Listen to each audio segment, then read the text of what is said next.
We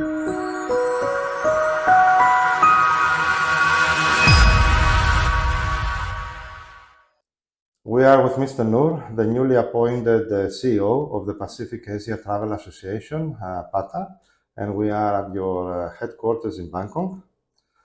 Thank you for being with us, first of all. Thank you, Theodore, for coming to our new office here in Bangkok. Excellent. I would like to ask you, first of all, a little bit of your background. I would like you to introduce yourself and let us know why and how you choose to join PATA. I come from a tourism background, so I would say that my DNA is really in tourism. Where I started my career with a tourism board. I served the head office in Kuala Lumpur and also served in Los Angeles office for a couple of years.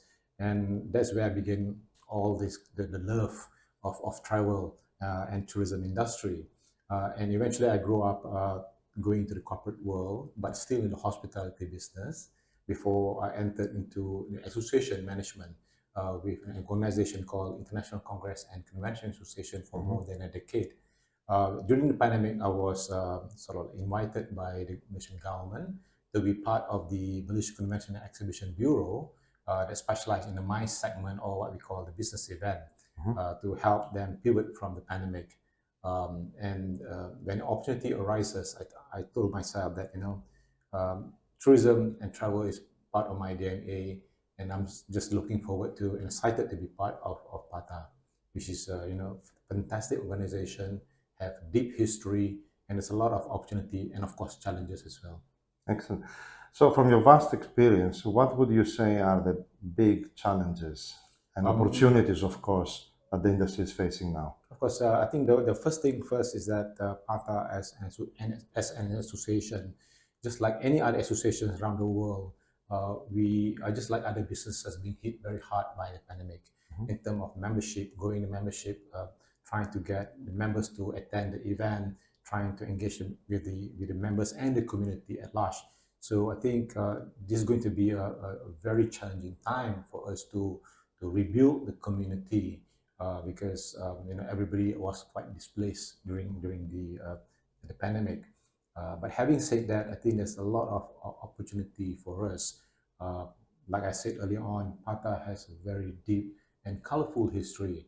I think to bring back that element of excitement within the membership, and of course, the tourism and travel industry also has transformed from a very simple and a basic industry, now become more complex and advanced in nature.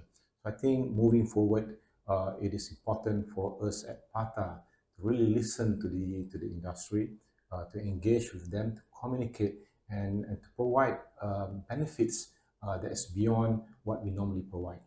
And how PATA can help the industry facing all the challenges that exist now, especially after pandemic. Yeah, some of these opportunities and benefits that we provide will still be continued and be looked upon highly by the membership and also the industry at large. We talk about networking. PATA has PATA Travel Mart, which also provides business to business opportunity within members and the industry. Then we have our PATA research products, which is very important for the members to understand the dynamics of the visitors' arrival to the region or the respective destination, and also the forecast number, so they can put on their strategy and plan in place to bring in the right numbers for their destination. But more importantly, we need to re-innovate ourselves. I think this goes in any kind of business, including for not-for-profit association like us, because re-innovation means we need to bring in new game, new benefits, new value proposition for our members. So I'm here to very excited to see how we can actually transform some of our event that can engage high-level companies in our industry with the smallest SME and as well as a youth student around the world, because that's our core area that we want to look at. And of course, we will need to touch on key subjects from sustainability to trends and also the microeconomy. You said about sustainability, which is a very big issue in the industry now. Do you have any specific initiatives on that? Yes, currently we're already running a few programs like, we're doing a training for some of the industry players through our partnership with Visa. We also have the TDR program, the Tourism development resilient program that we have rolled out during the pandemic. And I think this is something that we like to expand further for other destinations around the region. Asia Pacific region is huge. And it's not just about Asia, it's also other parts of the Asia Pacific, especially we're talking about the Pacific Oceans, Sure. the Pacific countries, islands, and also even we need to go and look at areas of like North Asia, South Asia. So this is very important for us to cover as much as the ground that we have.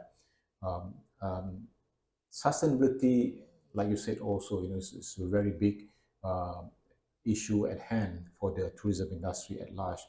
Um, Climate change is being felt all across. I think we need to play our part.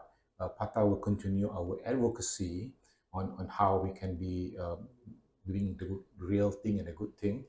Recently, if I may share with you, we were in India. We talked about travel of life concept. So that's something that we want to roll out to our membership at large, so that we can also not only um, advise our members to be thinking and doing sustainable practices, but also the customer side, the tourists themselves, they need to play a role to be sustainable as well. I think all in all, everybody need to put in their effort. PATA can be the conduit to this success. Excellent.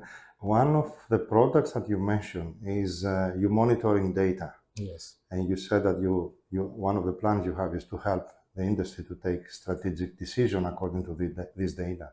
So what the data show us for the inbound and outbound or the trends in the travel industry in this part of the world? Of course, we clearly understand that the growth for the Asia Pacific region is very positive. But I must say that it is a bit slower compared to other parts of the world, especially Europe and North America.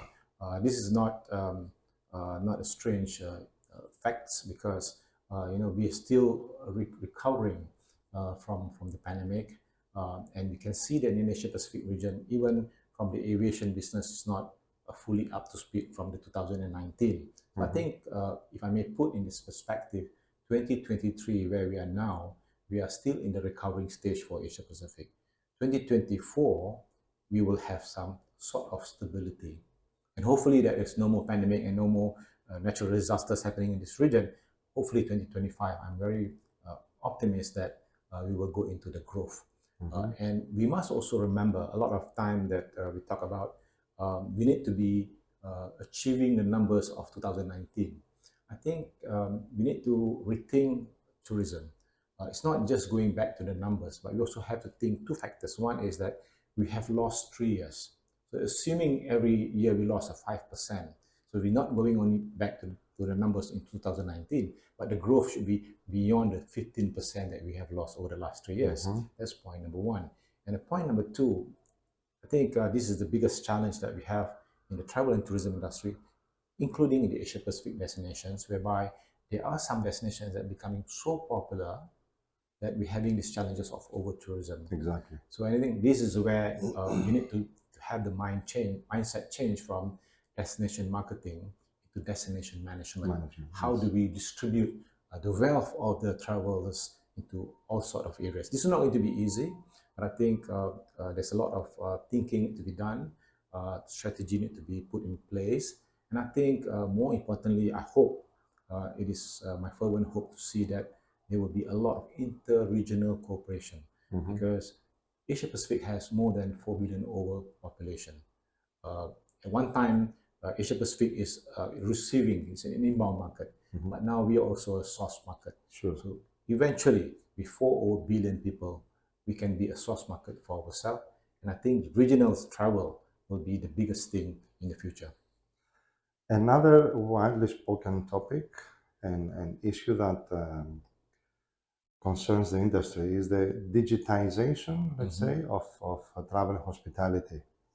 And every research or every conference says that the travel industry is the slower industry in terms of embracing technologies. I don't know what you think about that, first of all, and secondly, how PATA is using technology for the benefit of the industry, or how you plan to educate the industry, let's say, on that. It's a very good question, Theodore. I think we can't, in my opinion, we can't generalize that the travel and tourism industry is quite slow in adapting to the digitalization. Mm-hmm. Um, uh, because there are some parts of the industry, some destinations, some hotel properties even, and also some of our suppliers have heavily used, have gone into full digitalization mode. And they Mm-hmm. even have gone into the artificial intelligence mode, which is fantastic. I think we can see the results of some of destinations really using digitalization to their fullest advantage Mm-hmm. to create, a seamless travel experience. We can see some of the airports in Asia Pacific are the best airports in the world. This simply because not only the human factor, the human touch, but also because of digitalization in place. But having said that, Asia Pacific is a huge area. Just like we talk about Europe and North America, there will always be some destinations or places that are more advanced than the others. I think overall, digitalization will be a must to our travel and tourism industry. We have seen that even now in our region, travel agent business is going to be a sunset business because of the all going online. You make your purchases no longer through booking through a travel company, but you go just on your palm of your phone. I think this is the changes that we have. But in some other sectors of the travel industry, in particular aviation, if I may say, I think digitalization is going rapidly and very advanced because they talk about how they're going to use AI into what they call value management and so forth. Mm-hmm. So I think that is very good. We are seeing that happening in the region. And I think we are not that far compared to other parts of the world when it comes to digitalization and technology. Coming to PATA, I think we also embrace the importance of digitalization. In fact, a few years ago, before I joined, the board of directors of PATA has already talked about the executive task force talking about digitalization. How do we move forward? How do we protect ourselves from the breach of data? How we protect ourselves from scamming and so forth. So this is important, and we also use the technology to communicate with our members because, especially in the social media world, become more powerful. And news of today, is a history for tomorrow. True. So I think digital is going to be playing a very important role in this moving forward. Excellent. If I ask you which will be your next moves or your announcements or your news regarding your new role in PATA, Yes, what would you say? I think being a new CEO for any organization, in particular association, the expectations are high. Mm-hmm. People always say that you have this 100 days goal. But again, sometimes going into some organization, you also need to look at how you strengthen the organization, stabilize the organization first before you can move forward. But one of my vision is to really provide major innovation to our flagship events. As you know, we have two flagship events. Quarter 1, we have the PATA Annual Summit. We already confirmed the date will be in May 2024 in Macau. So we're very, very fortunate to be able to work with the Macau Government Tourism Organization as our host destination. We are now working on a very exciting program with some uh, latest topics, key topics that are relevant to our industry, and also some top speakers and also our industry professionals. Having said that, our second flagship event will be in October. We're going to announce in just in the next couple of days about where the PATA Travel Month will be held and the date as well.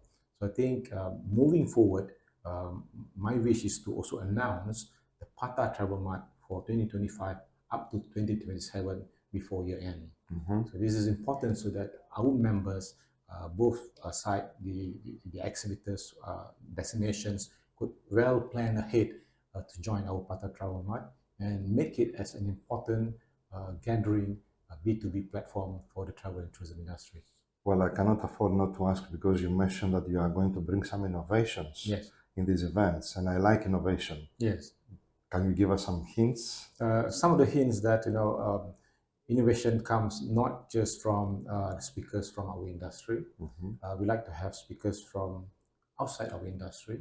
We want to see when we want to get the presentation and feedback from the end users. I can't say much here right now, Okay. but it's in the development. But a lot of time, what we saw in travel conferences, speakers are generally people from our industry. I think it is time for us to listen to the consumer. You know that today world's travel are actually being influenced by influencers.